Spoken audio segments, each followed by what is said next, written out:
Praise the lord.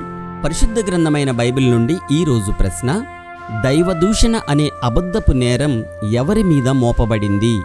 Option A తోమా, option B పేతురు, option C ఫిలిప్పు, ఆప్షన్ డి స్టెఫను.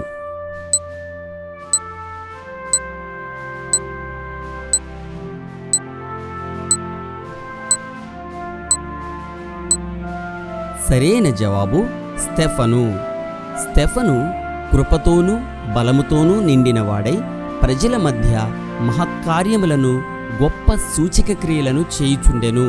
అప్పుడు లిబెర్తీనులదనబడిన సమాజములోని, కురేనీల సమాజములోను, అలెగ్జాంద్రీయుల సమాజములోను, కిలికియ నుండి, ఆసియా నుండి వచ్చిన వారిలోనూ కొందరు వచ్చి స్టెఫనుతో తర్కించిరి గాని మాటలాడుట యందు అతడు అగపరిచిన జ్ఞానమును, అతనిని ప్రేరేపించిన ఆత్మను వారెదిరింపలేకపోయిరి.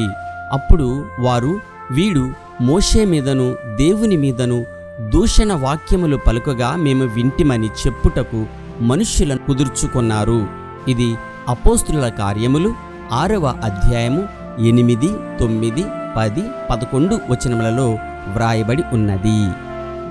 నా దేవా, నా దేవా, నా ముఖము నీ వైపు ఎత్తుకొనుటకు సిగ్గుపడి కిన్నుడనయ్యున్నాను. మా దోషములు మా తలలకు పైగా హెచ్చియున్నవి. మా అపరాధము ఆకాశమంత ఎత్తుగా పెరిగియున్నది. ఎజ్రా 9వ అధ్యాయము 6వ వచనం. Have a nice day.